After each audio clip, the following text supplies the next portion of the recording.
The Earth. Is it really just a big ball floating in space, spinning on its axis at 1,000 miles per hour, hurtling around the sun at 67,000 miles per hour, whizzing through the Milky Way at a milk-hurtling speed of over 500,000 miles per hour, and warp driving through the heaven at over 500 million miles per hour? And what about the sun? Is it really 93 million miles away and close to 1,000,000 miles in diameter, with a circumference of nearly 3 million miles? And it's constantly illuminating half of our entire Earth's surface with the rotation of the Earth, creating our 24-hour days, our night and days? Maybe the Earth is flat after all. And maybe it's completely still, just like we experience. And maybe the sun isn't big, but is very small and very close, and not illuminating the Earth from 93 million miles, but is illuminating locally. And maybe everything, the sun, moon, and stars, are not far away, but are circling overhead relatively close. In this video, we're going to explore the latter option, and at the end, we're going to reveal startling evidence through the use of time-lapse photography that the sun cannot possibly be 93 million miles away, but is in fact very close and is illuminating locally as it traverses our flat Earth. Oh man, and watch how this sun comes at you. Boom. I mean, come on. And that's all perspective. That's if you look at jet trails, Google Images, you'll see them. They start out low at the horizon, they come up overhead. Look at that thing. They come up overhead and then they go down to the horizon. Perfectly explains what the sun would do. Here it is going overhead.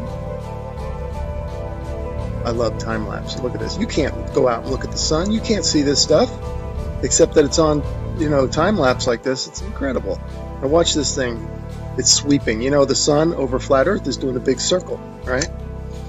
Look at this thing. See it sweeping to the right. It's like a lefty bowler. Just toss that down the alley, and there it goes, hooking into the pocket.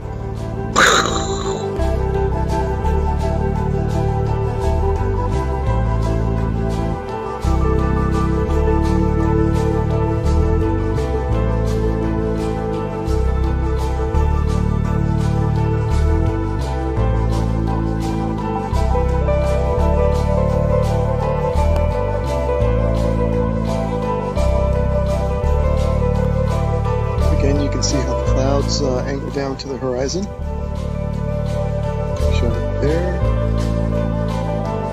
That's exactly how the sun would do. Okay, back to the Copernican principle, and this is what they tell us. The sun is 93 million miles away. Now, I'm going to show you evidence through sunsets that shows the sun light following the sun over the horizon, and it shrinks as it goes over. Now, there's no way it would do that if the sun is 93 million miles away. Okay, first I'm going to show you some footage from the ISS.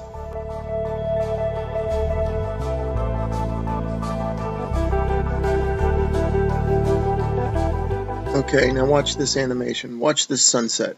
Now, this is exactly, if they came to me and said, do an animation, this is how I would do it if the sun were 93 million miles away. Just like that. Have the whole horizon light up and then fade evenly across the whole horizon.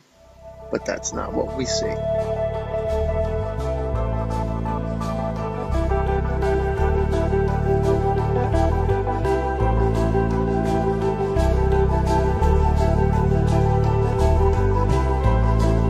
Okay, wow, look at that.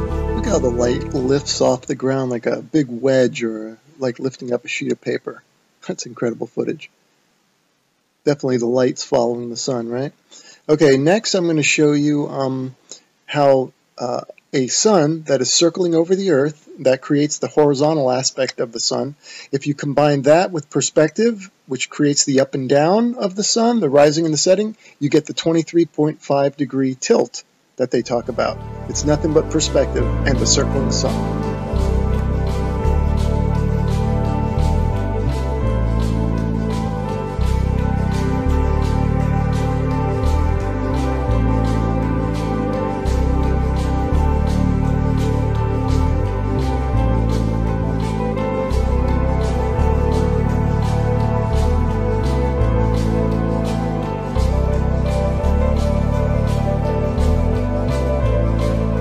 Here's another sun sweeping out a big circle.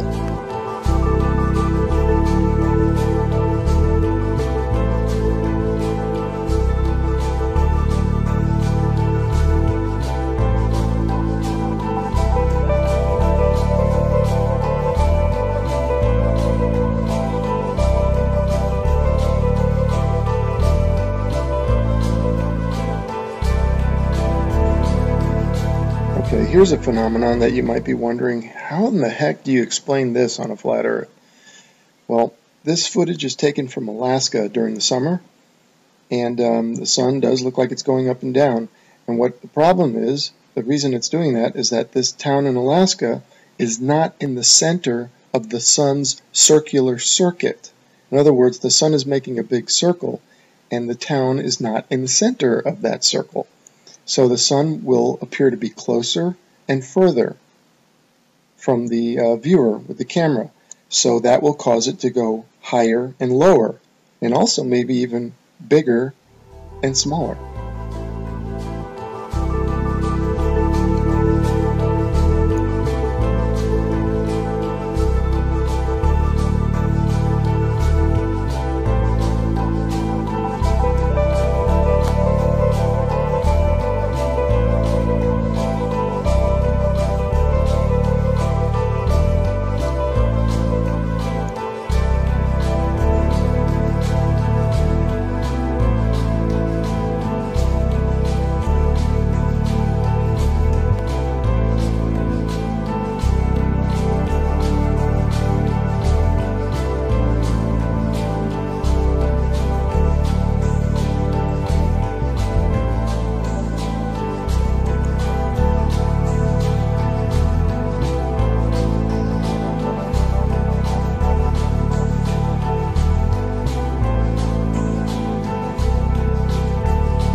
The high altitude airplane. Remember, this is from a high altitude balloon, so that airplane is probably at cruising altitude.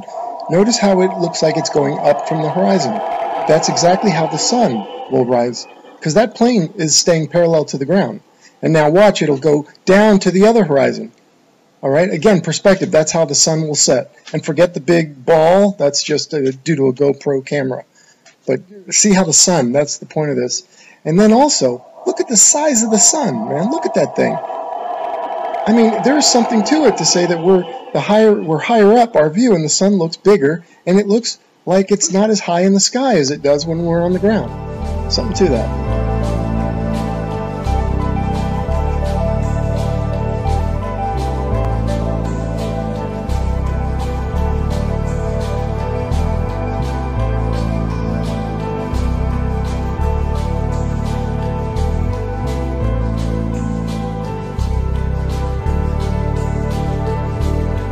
Let's explore this notion a bit further, that the sun looks bigger when filmed from higher up. The next 3 slides, I'm going to do a comparison, a side by side. The one on the left, the camera is above the clouds. The camera on the right is ground level.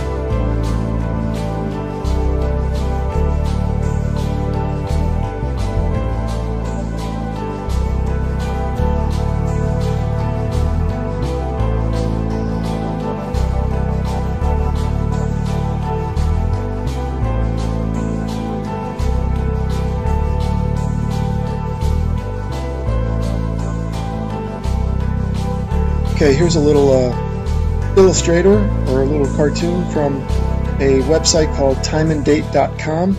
It's really funny that they would have a perfect illustration of a sun rising and setting on a flat Earth due to perspective. You'll notice that that it rises from below the horizon and sets below the horizon. Now you might be saying, well, how is that possible? I can see now you're saying that it rises and lowers due to perspective, but how does it disappear below the horizon? Well, I got a theory about that. Because of the fact that all parallel lines and planes converge at your eye level horizon, this is according to the perspective, I'm not making this up. If in fact, and they do, they converge at your eye level horizon visually, then it makes sense that after that point they diverge, meaning they then separate. So the sun would continue on a downward track. As you can see from my illustration here, the lines would go to your horizon, and then afterwards they would spread out and separate, kind of like a starburst, and the starburst being at your horizon, at your focal point.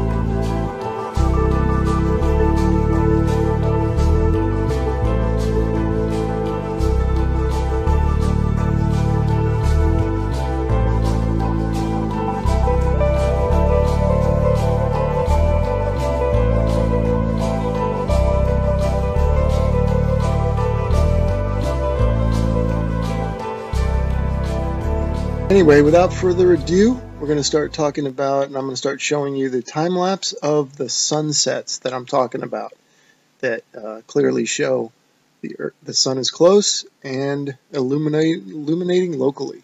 Here we go. Here's one right here. I'm going to save the best for last, of course. You can see the light fading. Again, they didn't hold it quite as long as I would have liked them to hold it. Here we have one going over, and you can see the light trailing the sun. Okay, these next three slides, the sun is almost set already behind the horizon, but watch as the sunlight shrinks and follows the sun. It's definitely a locally illuminating sun, not far away, not very big, and definitely not 93 million miles away.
Okay, remember this video from the beginning?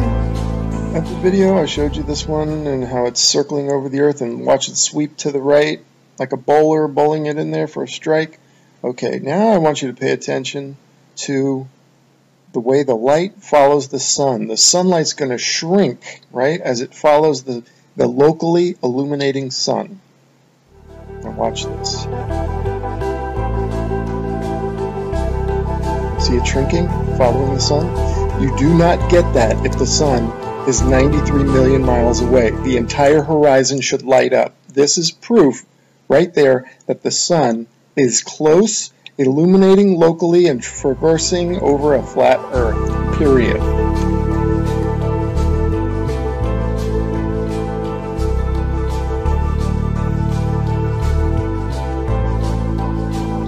So these time-lapse sunsets are definitely the nail in the coffin for heliocentrism, but this particular one here, shot from above the clouds from this observatory, is the final nail in the coffin. Look at how the sun just shrinks and the light shrinks to nothing.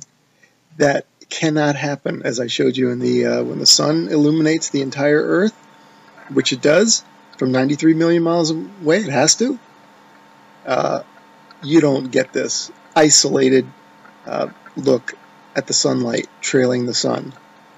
That's only possible with a small sun, close, not very high, illuminating locally. I mean, if this isn't proof to you, then you gotta take the blinders off.